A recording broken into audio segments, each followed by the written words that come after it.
दोस्तों, किसी ने सही कहा है कि आवाज ऊंची हो तो कुछ लोग सुनते हैं, लेकिन अगर बात ऊंची हो तो बहुत सारे लोग सुनते हैं। नमस्कार दोस्तों, चैनल में आपका दिल से स्वागत है। एक छोटी सी कहानी। ये कहानी एक लड़के की 24 साल का लड़का जो सेठ के यहाँ पर नौकरी करता था। उसके माँ बाप इस दुनिया में नहीं थे।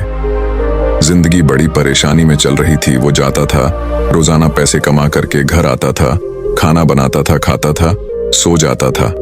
एक दिन उसने देखा कि एक बूढ़ा फकीर अपनी पीठ पर 3 ठेले लेके एक शहर से दूसरे शहर की ओर जा रहा था। वह काफी बूढ़े भी थे और काफी देर से वह यूं ही सफर कर रहे थे और आखिरकार कुछ दूर और सफर करने के बाद वह चलते चलते थक कर एक पेड़ के नीचे बैठ गए। तभी उनकी नजर एक नौजवान युवक पर पड़ी जो उसी रास्ते से जा रहा था और वह भी उसी दिशा में जा रहा था जिस दिशा में उन बूढ़े फकीर को जाना था। तभी वह लड़का उन बूढ़े फकीर के पास से होकर गुजरा। इस पर वह फकीर उस लड़के से कहते हैं, सुनो बेटा, क्या तुम मेरी थोड़ी सी मदद कर सकते हो? ये ठेला बहुत भारी है और मैं बूढ़ा हो चुका हूँ। मैं ज्यादा समय तक इनका बोझ नहीं उठा सकता और मैं बहुत थक भी चुका हूँ। तो क्यों ना तुम मेरे एक ठेले को ले लो और मुझे उस दूसरे गांव तक पहुंचा दो। इसके बदले में मैं तुम्हें 3 स्वर्ण मुद्राएं दूंगा। वह लड़का उन फकीर की सारी बातें सुनता है और उन फकीर से कहता है, कोई बात नहीं बाबा, मैं आपकी मदद करने के लिए तैयार हूं। कहिए आपको कहां जाना है? ऐसा कहकर उस लड़के ने उन फकीर का एक ठेला उठा लिया और अपने कंधे पर ले लिया। तभी उस जवान लड़के को यह एहसास हुआ कि यह ठेला तो सचमुच बहुत भारी है। वह लड़का और फकीर दोनों रास्ते में आगे की ओर बढ़ चले। कुछ दूर आगे चलने के बाद देखते ही देखते वह गांव खत्म होने लगा और अब एक सुनसान रास्ता आगे की ओर जा रहा था। वे दोनों अपने मार्ग में मस्त होकर आगे की ओर बढ़ रहे थे। जब भीड़ से पूरी तरह से अलग हो गए तो वह लड़का उन फकीर से कहता है, बाबा, इस ठेले में आखिर ऐसा क्या रखा है जो ये ठेला इतनी वजन है? इस पर वह फकीर आदमी उस लड़के को जवाब देते हुए कहते हैं, कुछ नहीं बेटा, बस इसमें तांबे के कुछ सिक्के भरे हुए हैं, इसी कारण ये ठेले में बहुत वजन है।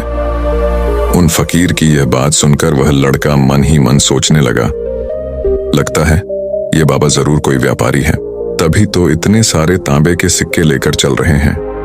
और फिर तभी उसके मन में एक ख्याल आया कि मुझे क्या करना है। मुझे तो खाली यह ठेला दूसरे गांव तक पहुंचा है, बस इतना ही। जैसे ही उसके मन में यह ख्याल आया, उसने तांबे के सिक्कों का वह ख्याल मन से निकाल दिया और अपनी धुन में मस्त होकर वह आगे की ओर चलने लगा। चलते चलते कुछ और समय बीता और वे दोनों एक नदी के किनारे जा पहुंचे।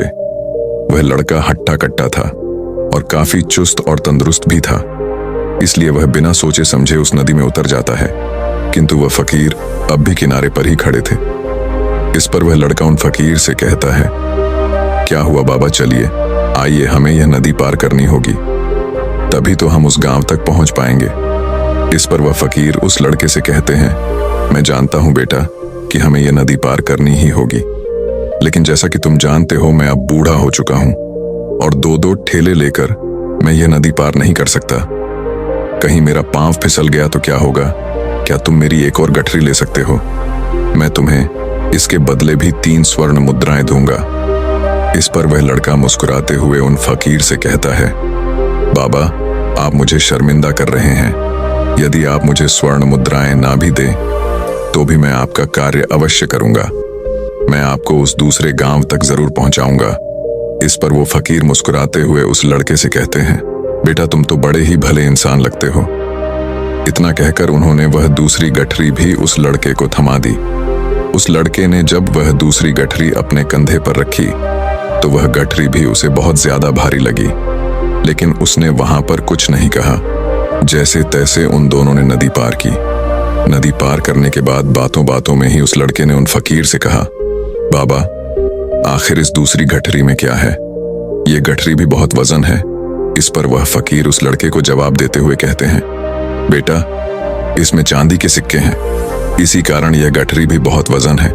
उन फकीर की यह सारी बातें सुनकर अब उस लड़के का दिमाग तेजी से काम करने लगा था। वह यह सोच रहा था कि एक ठेले में तांबे के सिक्के हैं और दूसरी में चांदी के। ऐसा प्रतीत होता है मानो यह फकीर बाबा कहीं दूर से आ रहे हैं और उन्होंने अपनी सारी जमीन जायदाद बेचकर ये सारे सिक्के इकट्ठे किए हैं, तभी तो वह इतना धन लेकर चल रहे हैं। लेकिन वह लड़का उन फकीर से कुछ नहीं कहता और वे दोनों चुपचाप मार्ग में आगे की ओर बढ़ते चले जाते हैं। कुछ दूर आगे बढ़ने के बाद एक बार फिर एक सुनसान राह आती है। उस सुनसान रास्ते को देखते ही उस लड़के के मन में तरह तरह के विचार उत्पन्न होने लगे। वह यह सोचने लगा, अरे यह तो सुनसान जगह है, अगर मैं यह सिक्के लेकर यहाँ से भाग जाऊं तो यह फकीर मुझे कब तक दौड़ाएंगे। मुझे नहीं लगता कि मुझे कभी पकड़ पाएंगे और यहाँ पर कोई है भी नहीं जो इनकी मदद कर पाए। और वैसे भी ये बहुत सारे सिक्के हैं, मैं इनसे एक अच्छी दुकान खरीद सकता हूँ, अपना नया व्यापार शुरू कर सकता हूँ। और वैसे भी ये बूढ़ा फकीर अब इन पैसों का क्या करेगा, इससे अच्छा तो मैं ही इन्हें रख लेता हूँ। वह लड़का यह सब बारे में सोच ही रहा था, तभी अचानक उसे खुद पर आश्चर्य हुआ। अरे मैं यह क्या सोच रहा हूँ, यह फकीर बाबा न जाने कहां से आ रहे हैं और क्या खूच करके इन्होंने इतने सारे पैसे इकट्ठा किए होंगे। मुझे इनका फायदा नहीं उठाना चाहिए। नहीं नहीं, मुझे ऐसा नहीं करना चाहिए। उसने कुछ देर के लिए तो अपने मन के विचारों को काबू कर लिया, लेकिन कुछ देर बाद उसके मन के विचार उस पर देखते ही देखते हावी होने लगे। वह लड़का 2 ठेले लेकर उन फकीर के पीछे पीछे चल रहा था और कुछ दूर आगे चलने के बाद एक पहाड़ी आई। इस पर वह फकीर बाबा उस लड़के से कहते हैं, बेटा यह पहाड़ी मैं नहीं चढ़ पाऊंगा, मैं काफी बूढ़ा हो चुका हूं और मेरे घुटनों में भी दर्द रहता है। यदि तुम मेरी तीसरी गठरी भी ले लो तो मैं तुम्हें 3 और स्वर्ण मुद्राएं दूंगा, लेकिन याद रखना इसे कहीं गिराना मत, कहीं ये गठरियां खुल ना जाए। इस पर वह लड़का उन फकीर से कहता है, क्यों बाबा, आखिर इसमें ऐसा क्या है। इस पर वह फकीर उस लड़के से कहते हैं, बेटा इसमें स्वर्ण मुद्राएं हैं। यह सुनकर वह लड़का मन ही मन बहुत प्रसन्न हुआ। उसने चुपचाप वह गठरी भी उन फकीर से ले ली और देखते ही देखते वे दोनों मार्ग में आगे की ओर बढ़ने लगे।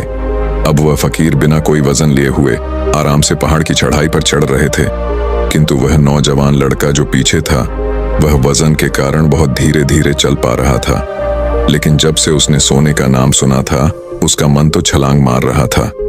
वह मन ही मन सोच रहा था, अगर मुझे यह सारा धन मिल जाए तो मेरा पूरा जीवन तो आराम से कट जाएगा। वैसे भी यह बाबा तो बूढ़े हो चुके हैं, भला इन्हें इतने पैसों की क्या जरूरत है, इनका जीवन तो वैसे भी कट चुका है। मैं एक काम करता हूँ, यह सारे पैसे लेकर यहाँ से भाग जाता हूँ। लड़के के मन में अनगिनत विचार उठ रहे थे। लड़के का मन अब उसकी बुद्धि पर पूरी तरह से हावी हो चुका था और उस लड़के का मन अपनी बात को सही साबित करने के लिए उससे कुछ भी कह रहा था। और तभी उस लड़के के मन में एक और विचार उत्पन्न हुआ और अब की बार वह लड़का यह सोच रहा था, लगता है यह फकीर बाबा कोई चोर है, वरना इनके पास इतनी सारे स्वर्ण मुद्राएं कहां से आएंगे। अगर ये कोई व्यापारी होते तो भला ये इस तरह से पैदल यात्रा तो नहीं करते, और अगर इनके पास इतने सारे पैसे थे तो ये कोई ना कोई साधन भी तो अवश्य कर सकते थे। लगता है ये कोई चोर है और चोर से चोरी करने में भला क्या बुराई है। ये सोचता हुआ वह लड़का अब उन फकीर से तेजी से आगे की ओर बढ़ रहा था और देखते देखते वह फकीर से आगे भी निकल चुका था। और वह यह सोच रहा था कि जैसे ही इस पहाड़ की ढलान आएगी मैं 3 गठरियां लेकर भाग जाऊंगा। इससे ये सारे पैसे मेरे हो जाएंगे और मेरी गरीबी भी हमेशा हमेशा के लिए दूर हो जाएगी। मैं जो चाहूंगा मैं वो कर पाऊंगा, मेरे पास बहुत सारा धन होगा। और देखते देखते वह दोनों पहाड़ की चोटी पर पहुंच गए और अब ढलान का रास्ता शुरू होने वाला था। तभी वह लड़का उन फकीर से नजरें बचाकर वह 3 गठरियां लेकर भागता हुआ आगे बढ़ गया। अब उसे अपना शरीर बहुत हल्का महसूस हो रहा था, मानो उसे उन 3 ठेलों का वजन तक न मालूम पड़ रहा हो। काफी दूर दौड़ते दौड़ते किसी तरह से वह अपने आप को बचते बचाते अपने घर पहुंचा। उसकी खुशी का कोई ठिकाना नहीं था। उसने सोचा, क्यों ना मैं जल्दी जल्दी इन गठरियां में से वो सारे पैसे निकाल लूं। यह सोचकर जब उसने गठरियां खोली तो पहली गठरी में उसे लोहे से जंग भरे हुए सिक्के मिले। यह देखकर उसे यकीन नहीं हुआ। इस पर उसने फटाफट दूसरी गठरी भी खोल डाली, उसमें भी उसे लोहे के जंग लगे हुए सिक्के ही निकले। यह सब देखकर वह लड़का बड़ा हैरान था। आखिर यह सब क्या हो रहा है? उन फकीर ने तो मुझसे और ही कुछ कहा था। अब उसने वह सोने वाली गठरी खोली और उसमें भी लोहे के जंग लगे हुए सिक्के ही निकले। यह देखकर वो लड़का बड़ा क्रोधित हुआ। उसने सोचा, उन फकीर ने मुझसे झूठ क्यों कहा? उन्होंने मुझसे ऐसा क्यों कहा कि एक में तांबे के सिक्के हैं, एक में चांदी के और तीसरे में स्वर्ण मुद्राएं हैं। वह यह सब सोच ही रहा था कि तभी उसकी नजर उस थैले में पड़े एक पत्र पर पड़ी। उसने वह पत्र उठाया और उस पत्र में लिखा था, यह पूरा नाटक ईमानदार व्यक्ति की खोज करने के लिए रचा गया है और मैं इस राज्य का राजा हूँ। मेरी कोई संतान नहीं और इसीलिए मैंने यह षड्यंत्र रचा है ताकि मैं अपने राज्य में किसी एक ऐसे ईमानदार व्यक्ति की खोज कर सकूं जो मेरे बाद इस राज्य का राजा बन सके और इस राज्य भार को संभाल सके। और इस राज्य का भार वही संभाल सकता है जो पूरी तरह से ईमानदार हो, जिसके मन में किसी प्रकार का कोई लालच ना हो। इतना पढ़ते ही वह लड़का जोर जोर से चिल्लाने लगा। वह सर पकड़कर बैठ गया। वो यह जानता था कि यदि वह अपने मन के विचारों पर काबू कर लेता तो उसका जीवन संवर सकता है, लेकिन वह अपने मन के विचारों पर काबू नहीं कर पाया। दोस्तों, महात्मा बुद्ध कहते हैं कि मन ही सब कुछ है। आप जो सोचते हैं वही बनते हैं। इसलिए आपका सबसे बड़ा दुश्मन भी आपको उतना नुकसान नहीं पहुंचा सकता जितना कि आपके मन के यह अनियंत्रित विचार पहुंचा सकते हैं। महात्मा बुद्ध कहते हैं, अपने भीतर ध्यान से देखो। हमारे भीतर जो विचार चल रहे हैं वही विचार शब्द बनते हैं और शब्द कर्म के रूप में प्रकट होते हैं। बार बार दोहराने पर कर्म बर्ताव में बदलता है और धीरे धीरे समय के साथ बर्ताव चरित्र में परिवर्तित हो जाता है और यही चरित्र हमारे भाग्य का निर्माण भी करता है। इसलिए हमें हमेशा अपने विचारों के प्रति सजग होना बहुत आवश्यक है। हमें जागरूक होना बहुत आवश्यक है। हमें यह जानना जरूरी है कि हमारे मन में किस प्रकार के विचार आ रहे हैं। आगे महात्मा बुद्ध कहते हैं कि कमजोरी हमेशा छोटे विचार से शुरू होती है। यह एक बीज के रूप में होती है और यदि इस बीज को नष्ट न किया जाए तो यह छोटा सा विचार बहुत जल्द ही एक विशाल वृक्ष का रूप ले लेता है और हमारी बुद्धि की सोचने और समझने की क्षमता को पूरी तरह से नष्ट कर देता है। जिस प्रकार आपने इस कहानी में देखा किस प्रकार उस जवान लड़के का मन उस पर हावी हो चुका था और उसकी सही और गलत सोचने की क्षमता पूरी तरह से नष्ट हो चुकी थी, जिस कारण वह यह समझ नहीं पाया कि उसे क्या करना चाहिए और उसके लालच ने उसके भीतर इतनी ऊर्जा भर दी कि वह तीनों ठेले उठाकर इतनी तेजी से वहां से भागता आगे भी बढ़ गया। इसीलिए जब आपके मन में पहली बार कोई गलत विचार उत्पन्न हो तभी उसे जड़ से उखाड़ देना चाहिए, अन्यथा वह विशाल वृक्ष का रूप लेगा और आपको किसी न किसी गलत राह पर वह ढकेल ही देगा। आप चाहकर भी उसे रोक नहीं पाएंगे। लेकिन अब आपके मन में यह प्रश्न उठ रहा होगा कि हम भला अपने मन के विचारों को कैसे नियंत्रित करें। हमारा मन तो इतना चंचल है, वह इतना शक्तिशाली है कि वह हम पर हावी हो ही जाता है। हम चाहकर भी उस पर नियंत्रण नहीं कर पाते। इसका जवाब में महात्मा बुद्ध हमें दो बातें समझाते हैं। पहली बात, सही इरादा विकसित करो। कई बार आपने देखा होगा कि आपके मन में कुछ और होता है किंतु आप कहते कुछ और है, क्योंकि आपके मन के भीतर जो कुछ बसा है वही आपके मुख से बाहर भी निकल रहा है। लेकिन जब हमसे वह गलती हो जाती है तो उसके बाद हमारा मस्तिष्क अच्छी तरह से काम करना शुरू कर देता है। हमारे सोचने और समझने की क्षमता एक बार फिर से जागृत हो जाती है और ऐसी अवस्था में हमें यह एहसास होता है कि हमसे गलती हो गई है और फिर हमारा मन दुखी हो जाता है। हमारा मन अफसोस से भर जाता है और इस भारीपन और दुख से बचने के लिए महात्मा बुद्ध हमें सही इरादा विकसित करने के लिए कहते हैं। इसके लिए जब भी आप कोई कार्य करने जा रहे हो तो सबसे पहले आपको यह खुद से पूछना चाहिए कि जो कुछ भी मैं करने जा रहा हूँ इसके पीछे मेरा इरादा क्या है। क्या मैं दूसरों को दुख पहुंचाना चाहता हूँ या दूसरों को नीचा दिखाने जा रहा हूँ या मुझे खुद को ऊपर उठाना है। खुद से सवाल कीजिए, खुद को जागृत कीजिए। जब आप इरादों के प्रति सचेत होने लगेंगे, जब आप विचारों के प्रति सजग होने लगेंगे, तभी आपके भीतर सकारात्मक ऊर्जा का प्रवाह होगा। तभी आप सकारात्मक इरादों से जुड़ने लगेंगे और आपके मन के भीतर बसी हुई वह नकारात्मक ऊर्जा और नकारात्मक इरादे दिन ब दिन कम होने लगेंगे।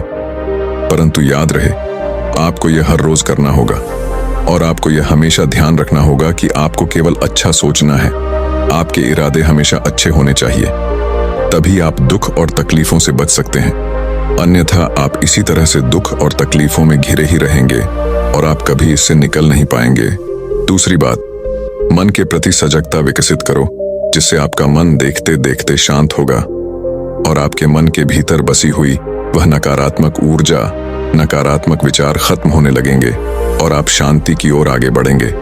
और आपको इसके लिए बस इतना ही करना है कि इस पल में जो कुछ भी हो रहा है, आपकी आंखों के सामने आपके भीतर जो कुछ भी जैसा भी चल रहा है, बस उसे देखते रहना है। अपने मन के अच्छे बुरे विचार, अपनी भावनाएं और अपनी यादों पर बिना प्रतिक्रिया दिए उन्हें केवल देखते रहना है, जिससे आपके मन के सारे विचार देखते ही देखते खत्म होने लगेंगे। आपका मन खाली होने लगेगा और आप नकारात्मक विचारों से न सोच से बच सकते हैं और आप इन दुख और तकलीफों से भी दूर रह सकते हैं। इसीलिए महात्मा बुद्ध कहते हैं, जो स्वयं को देखता है वही सबसे बड़ा तपस्वी है। अर्थात जो अपने मन में चल रहे उन विचारों को बिना प्रतिक्रिया दिए हुए केवल देखता है और उन पर कोई भी प्रतिक्रिया नहीं करता, बस उन्हें देखता और समझता है, वास्तविकता में वही मन पर नियंत्रण भी कर सकता है और वही अपना जीवन सुखी और खुशहाली तौर पर जी सकता है। इसलिए यदि आप भी अपने जीवन को सुखी और खुशहाल बनाना चाहते हैं तो आपको सबसे पहले अपने मन पर नियंत्रण साधना ही होगा, अपने मन को खाली करना ही होगा, अपने मन के विचारों के प्रति आपको सजग होना ही होगा। दोस्तों, उम्मीद है कि आपने आज की इस वीडियो से जरूर कुछ ना कुछ सीखा होगा, तो इस वीडियो को लाइक और अपने दोस्तों के साथ शेयर भी जरूर कीजिएगा और हमें ऐसे ही सपोर्ट करने के लिए चैनल को सब्सक्राइब और घंटी बटन को जरूर दबा दीजिएगा। चलिए मिलते हैं फिर अगली वीडियो में, तब तक के लिए अपना ख्याल रखें। धन्यवाद और नमो बुद्धाय।